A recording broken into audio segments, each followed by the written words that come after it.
कर्म चार प्रकार के होते हैं। एक कर्म जिनसे यहां भी सुख मिले और परलोक में सुख मिले, जैसे हम यहां किसी भूखे को भोजन पवा देते हैं तो हमारी संपत्ति भी बढ़ेगी और परलोक में इसके पुण्य का बड़ा लाभ प्राप्त होगा। यहां हम ऐसी कुछ अपने धन से व्यवस्था करते हैं जिससे भजन करने वाले संतों को सुख मिले, जो सतमार्ग में चल रहे हैं उनकी वास की व्यवस्था, वस्त्र की व्यवस्था, भोजन की व्यवस्था, यहां भी तुम्हारे ऐश्वर्य बढ़ेगा और परलोक में भी भगवत कृपा प्राप्त होगी। औषधालय खोल देना, प्याऊ खोल देना, ऐसी व्यवस्था कर देना जिनकी व्यवस्थाएं नहीं हैं, उनको वस्त्र है, भोजन है, औषधि है, इस तरह की, तो यहां भी सुख और परलोक में भी सुख। पर ध्यान रहे, पोस्टर बैनर नहीं होना चाहिए। अगर आपने कहीं छपवा दिया या अपनी जबान से कह दिया तो उसका प्रभाव क्षीण हो जाता है। तो ये ध्यान रखो, जिनमें यहां भी सुख मिले और परलोक में सुख मिले उसे सत्कर्म कहते हैं। सत्कर्म गुप्त होना चाहिए, पर अभिमान गुप्त होने नहीं देगा, पक्का। वो चाहे दीवाल से कहेगा जरूर, ये अंदर देख लेना फूलन आएगी, कहना कुछ तो ऐसा कि बाद में संत पाएंगे, पहले ही परिक्रमा मार्ग में बोर्ड लग जाता है, आज यहां 100 संत सेवा और अमुक जिले के अमुक अमुक अमुक ऐसे, तब ये लगता है कि कैसे तुम नादान बच्चे हो, तुम्हें इतना बड़ा सौभाग्य सुकृत का मिला था, इतना महान सत्कर्म हो, तुमने सब मिटिया मेट कर दिया। ये कर्म तभी परलोक में आपको मिलेगा जब यहां आप गुप्त रखें। दूसरा मतलब पहला है जो इस लोक और परलोक दोनों में सुख प्रदान करे, वो ऐसे धार्मिक सत्कर्म। दैन्यता की मूर्ति, साधुता अपने आप आ जाएगी जब आप ऐसा समर्पण करेंगे। कितने ऐसे, एक नहीं कितने ऐसे जिनको ये है नहीं कि हमारी जानकारी कोई, कि हम कुछ सेवा करते हैं। अहम को पुष्टता चाहिए। इस लोक परलोक में यदि अपने कर्म का जो सुकृत है तो भगवान से प्रार्थना करो कि कोई न जान पावे, ऐसा कार्य करो, तो वो आपको इस लोक और परलोक दोनों में उन्नति प्रदान करेगा। दूसरा, जिनमें यहां भी दुख और परलोक में भी दुख, पहला यहां भी सुख और परलोक में सुख। दूसरा है यहां भी दुख और परलोक में दुख। परिस्त्री गमन, जो दूसरे माताओं के साथ, बहनों के साथ व्यभिचार करते हैं, यहां भी दुख और परलोक में दुर्गति। अगर गृहस्थ हो तो एक पत्नी जो आपने पानी ग्रहण किया है, बस। दूसरा मदिरापान, मद्यपान, यहां भी दुख, परलोक में दुर्गति। देत कीड़ा, जुआ, यहां भी दुख, परलोक में दुर्गति। हिंसा, मांस खाना, यहां भी दुर्गति और परलोक में भी दुर्गति। देख लेना, खूब मांस खा लो, फिर तुम्हारा मांस जब अंतिम समय सड़ेगा ना और तुम्हारी जब दुर्गति होगी तब तुम्हें पता चलेगा।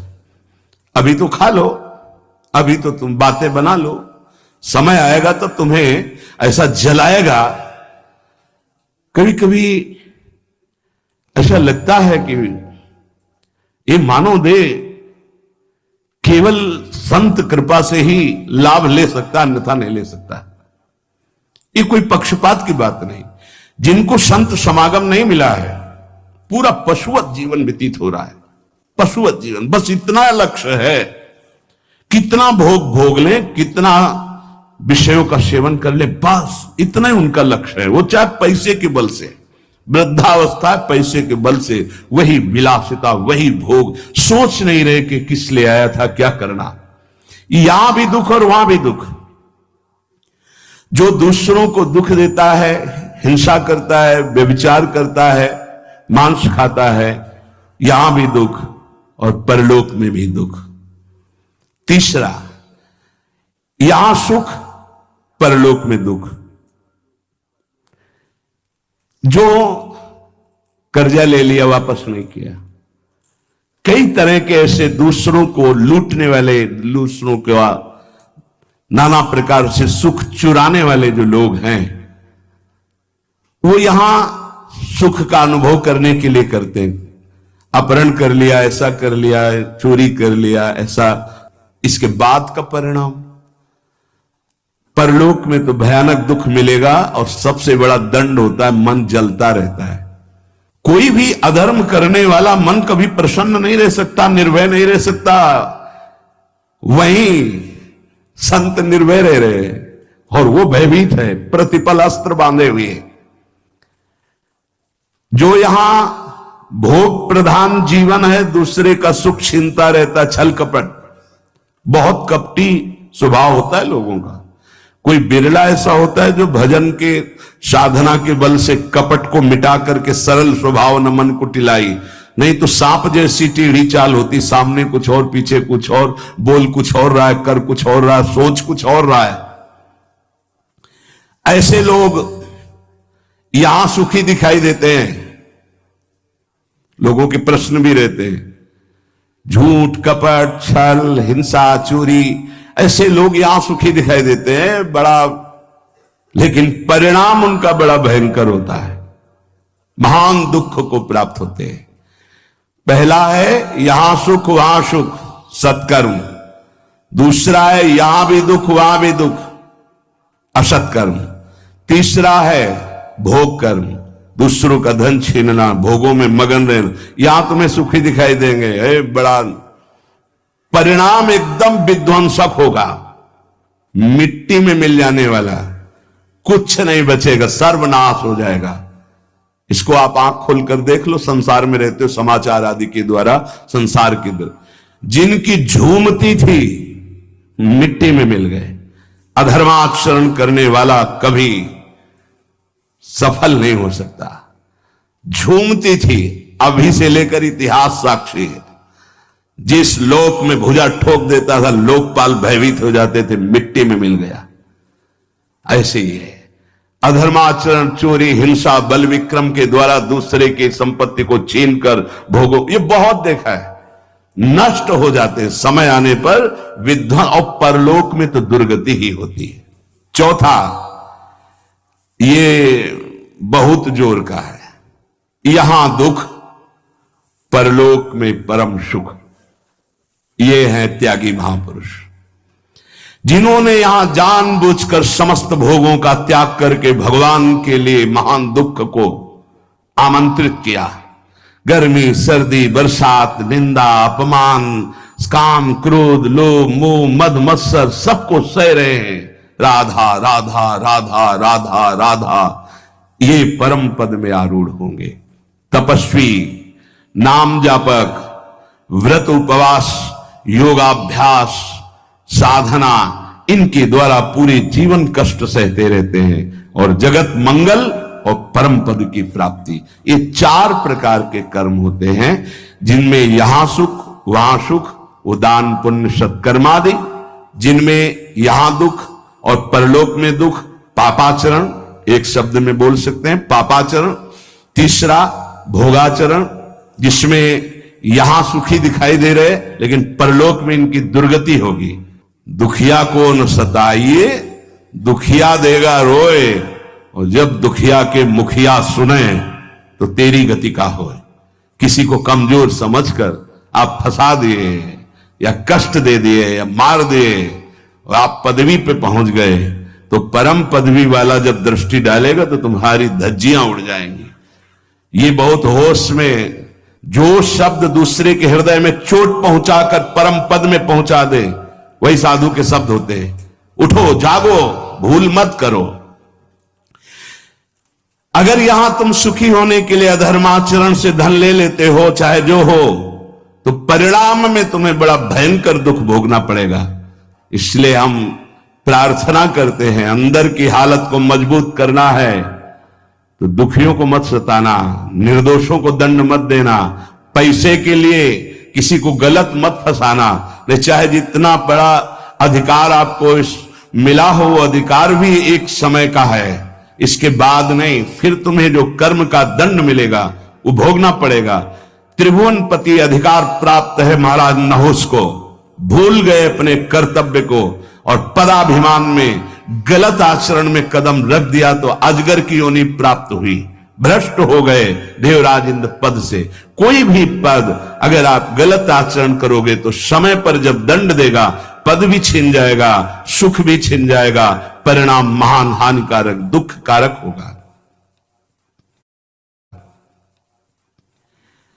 उपासक यदि बहुत जल्दी पवित्र और शुद्ध साधना में समर्पित होना चाहता है तो शरीर और प्राण इन दोनों को भगवान के चरणों में समर्पित कर दे। हमारी अब जिम्मेवारी खत्म, समर्पित। तो समर्पण भी हमें नहीं आता ना, कैसे समर्पित करें। इसीलिए गुरु रूप में भगवान पधारते हैं।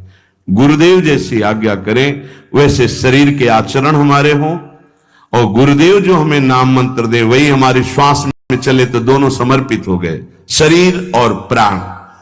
जब कोई शरीर और प्राण भगवान को अर्पित कर देता है उसे आत्मनिवेदन भक्ति कहते हैं और आत्मनिवेदन भक्तिवान ही परम पद को प्राप्त होता है, परम रस को प्राप्त होता है। पाई रस भक्ति गूढ़ जुग जुग जग दुर्लभ भव इंद्रादि विधिम। ये रस भक्ति तभी प्रकट होती है जब शरीर और प्राण अपने आराध्य देव को समर्पित हो जाते हैं। उपासक जैसे भगवान सच्चिदानंदमय है ऐसे उपासक का भी सच्चिदानंदमय स्वरूप होता है। एक बार सत्संग में कहा था कि भगवान नारायण भी तुम बन सकते हो, तो किसी ने कहा था मनुष्य नारायण कैसे बन सकता है। देखो सीढ़ी है, नारायण नर बन सकते हैं ना, तो सीढ़ी बन गई, उतर गए ना, उसी सीढ़ी में चढ़ जाओ तो नर नारायण बन जाएगा। कैसे प्रमाण? गीध देह तजी धरि हरि रूपा। जब परम सत्कार्य बन गया सियाजू की रक्षा का, तो गीध ने शरीर छोड़ा और हरि रूप धारण करके हरिधाम को गया, नारायण रूप धारण करके। जब अजामिल का शरीर छूटा तो चतुर्भुज नारायण रूप होकर भगवान के धाम। जब धुंधकारी का प्रेत योनि छूटी तो चतुर्भुज भगवान के पार्षद लेने आए थे, चतुर्भुज रूप पार्षद रूप हरि रूप धारण करके भगवान के धाम को चला गया। केवल श्री लांछन चिन्ह लक्ष्मी का वो भर पार्षदों को नहीं होता, नहीं पूरे जैसे हरि वैसे ही हरि के पार्षद होते हैं। सच्चिदानंदमय पार्षद स्वरूप सच्चिदानंद की सेवा में उपस्थित होता है। जैसी श्री जी वैसी श्री जी की सखिया किशोरी मात्मानम किमि सुकुमारी नुकले। उपासक अपनी उपासना को चुरा के रखे, नहीं तो कोई चुरा लेगा। हम जो साधना करते हैं किसी को पता नहीं होना चाहिए। हमारा अहम कहता है कि हम सबको बता दे, इतने माला जपते हैं, ये करते हैं, ये करते हैं। पूज्य पादुड़िया बाबा कह रहे हैं उपासक अपनी उपासना को चुरा के रखना। ये चुराने की वस्तु है, छुपाने की। कोई जाने ना आप किस कोटि के। जैसे समुद्र की कोई था नहीं ले सकता, ऐसे उपासक की कोई था नहीं ले सकता। सेवा में तुलसी दल 7 दिन तक प्रयोग किया जा सकता है। एक दिन उतार के 7 दिन तक वो बासी नहीं माना जाएगा। बिल्व पत्र 5 दिन तक, कमल पुष्प 3 दिन तक और अन्य पुष्प 1 दिन। आज उतारा आज ही लगा, आज उतारे हुए कल नहीं चढ़ाए जा सकते। केवल कमल पुष्प 3 दिन तक। अगर अन्य पुष्प है और आज उतार कर कल चढ़ाते हैं तो वो बासी माने जाएंगे, वो श्री जी की सेवा में नहीं आएंगे। उपासक सदैव सतयुग में रहता है। कलयुग उनके लिए है जो संत समागम से दूर है, भजन से दूर है। शतयुग की स्थिति क्या होती है? शतयुग के वासी जो उपासक है उनमें हर समय विचार में पवित्रता होती है, मंत्र जाप में तन्मयता होती है, नाम जाप में तन्मयता होती है, आराध्य देव के ध्यान में मगन रहते हैं और वो निरंतर परोपकार, भगवत सेवा, समाज सेवा, वो सतयुग में ही रहते हैं। अगर ये बात है तो सतयुग में ही हो। जो नाना प्रकार के कलह का चिंतन करता रहता है, कपटी है, झूठ बोलता है, ज्यादा नींद लेता है, हर समय आलस्य है, हिंसा है, विषाद है, शोक है, मोह है, भय है, विषयों की भूख है, भोगों की आसुरी प्रवृत्ति है, वो कोई भी हो, कलयुगी है, कलयुग में है। जो जप परायण है, ध्यान परायण है, साधन परायण है, सेवा परायण है, वो सतयुग में वास करता है। हर समय सतयुग, कहां कलयुग है? सत्संग हो रहा, नाम वाणी, नाम कीर्तन, प्रियालाल की सेवा दर्शन, सेवा में हमारे पास समय कहां है कलयुग के लिए? कलयुग जो बुलावा देते हैं उनके पास जाता है, अपने पास समय कहां है कलयुग के लिए? झूठ, कपट, तंद्रा, निद्रा, हिंसा, विषाद, व्यसन, व्यभिचार, मोह, भोगों की प्रबलता, आसुरी प्रवृत्ति, ये कलयुग है। अगर चित्त में इन सब का राज्य तो कलयुग। उपासक सदैव सतयुग में रहता है, सदैव। देख लो, उपासक सदैव सतयुग में रहता, कलयुग में नहीं। ये अगर लक्षण है तो कलयुग है, नहीं तो कोई कलयुग नहीं। कहां कलयुग है? हाँ, कलयुग का स्थान बताया गया, शराब पीना, व्यभिचार करना, मांस खाना, जुआ खेलना, चोरी करना, तो उसी में आ जाता है झूठ, कपट, तंद्रा, निद्रा, हिंसा, विषाद, शोक, मोह, भय, भोगों की प्रबलता, राक्षसी प्रवृत्ति, ये कलयुग का स्वरूप है। उपासक विषयी भक्त से बच के रहे। यहां विषयी पुरुष नहीं कहा, ये न्यायाधीश के बच्चन पूरे आजीवन यही साथ रहे हैं। विषयी पुरुष से तो हम समझते हैं कि विषयी पुरुष है, पर यहां कह रहे विषयी भक्त से बच के रहे।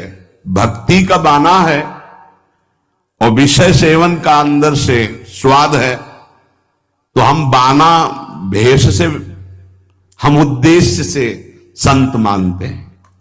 उद्देश्य तुम्हारा भगवत प्राप्ति भजन है तो हमारे मित्र हो, और उद्देश्य नहीं है तो बच के रहना। यहां कह रहे हैं उपासक विषयी भक्त से बच के रहे, क्योंकि हमारी श्रद्धा होगी कि भगत है और विषयी है तो संसार का राग प्रकट हो जाएगा, जो राग हमारे भजन मार्ग में बहुत बाधा पैदा करेगा।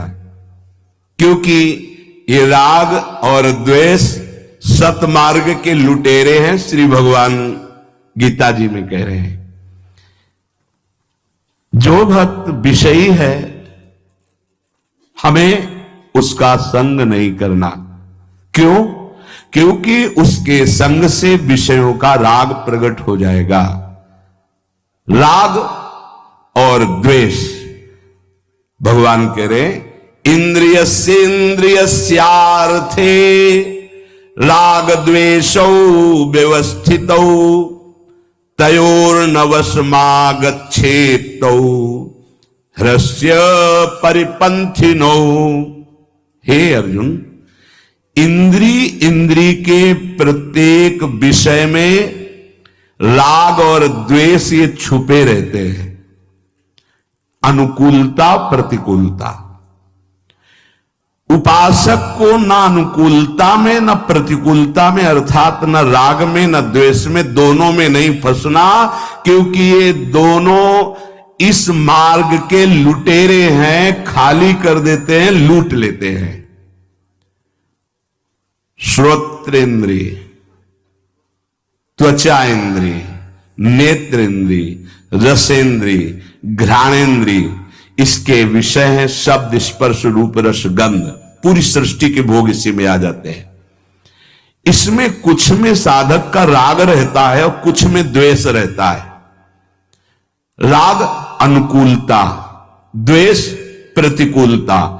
जब तक अनुकूलता प्रतिकूलता राग और द्वेष बना रहेगा तब तक साधक की उन्नति नहीं हो सकती, आध्यात्मिक उन्नति। ये बड़ा सूक्ष्म विषय जगत गुरु भगवान श्री कृष्ण वर्णन कर रहे हैं।